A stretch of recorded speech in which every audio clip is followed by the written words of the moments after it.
I'm covering the game between Gabriel Sargissian and Alireza Firouzja from round 5 of European Team Chess Championship. If you have any questions, please let me know in the comment section and I'll come to you as soon as possible. Let's see what happened in the game. The opening was SLAV. After knight f3, knight f6, knight c3, dc4. And now a4 to stop b5 and to recapture the pawn later on. Bishop f5 to stop e4. e3 was played. And now black cannot defend this pawn. He can play something like bishop e6, but knight e5 just collects the pawn. Black is simply lagging in development. Bishop on f8 is still in its starting square, so it's better just to give up the pawn immediately and move on with the development. So it's best to play here e6. Just move on and develop. Bishop takes c4, bishop b4 now. And now castles. Now white is going to have a nice center, but in return black is very solid with this c6 and d6 setup, and also b4 is a nice outpost for black's pieces. Black castles and now queen e2. He wants to go e4 next. Black is just stepping away with bishop g6.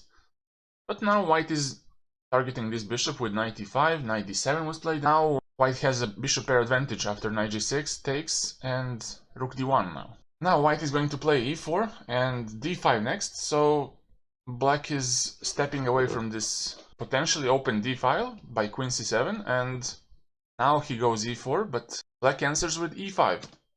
If he plays a move like rook a c8, now white has e5, and after knight d5, knight e4 is very unpleasant. The next move is going to be knight g5, and a potential threat on h7 might appear. Instead he plays e5, and now black doesn't want to capture to activate the knight, he plays d5 instead. Black takes on c3, and he hopes that after bc he would capture on d5, and after cd to play rook c8 and to target a bishop and the pawn at the same time, or in case of bishop d5 to just capture and go rook c8. Next knight f6 or knight b6 and putting the knight on c4. But here white first plays d6, a nice in-between move, which keeps the bishop pair on the board. Gives up the pawn, of course, but with the bishop pair on the board, knights will not be so comfortable like before. Queen a5 to defend the bishop, bc3, and now he plays b5 first. If he took on c3 now, white has rook b1 attacking on b7, and after b6, let's say, now rook b3, queen a5 has to go back, and after bishop b2, it would be quite unpleasant because the threat is bishop c3. If he doesn't do anything, let's say this, bishop c3 takes rook a1, trapping the queen. So if black plays something like knight c5, white still has bishop c3. And if knight c5, then still bishop c3. And again, you lose the queen.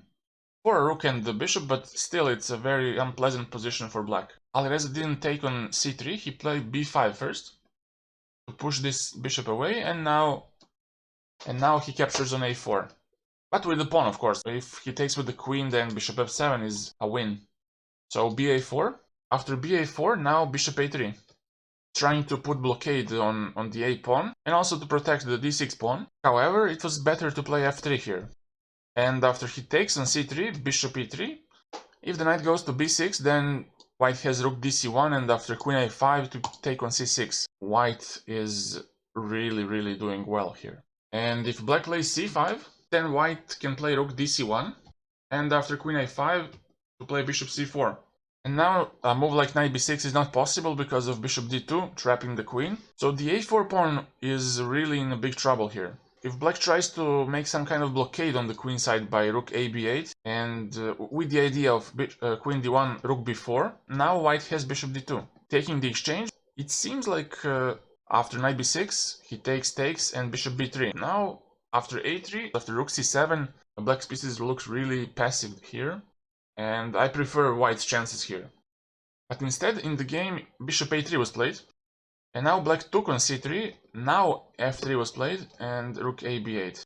Now white pushes the queen away with rook dc1, but now queen d4 check, he gets some time, king h1, and now c5. Trying to isolate this d6 pawn from the bishop, white defends the pawn and kicks the queen away from d4, queen c3, and now rook dc1. So white is now very happy with the draw. Black can repeat with queen d4, rook d1, but black is not satisfied. He plays queen a5. Now rook d1 back, and now queen b5, offering the trade. With the trade of pieces, black would get much more comfortable play. Bishop c4, and now queen c6. Rook c1, rook b6, putting some pressure on d6. Queen f2. Now he's aiming towards g3 and to take on g6 next move. Queen c8, and now white makes a mistake. He continues his plan with queen g3. He should have just played h3. If queen b8, then just bishop c5. White is good. If knight e8, then again, white can take on c5. Queen cannot capture because of bishop f7. If knight captures, then d7. White is winning. So after this, rook c6 is the only move that's sensible, and now bishop b5 first. Queen takes, and if queen takes, then you take back. If knight captures, then d7, and this position looks very bad for black because he's totally passive. His a pawns are going to fall pretty soon, and the pressure on f7 might be too much to handle.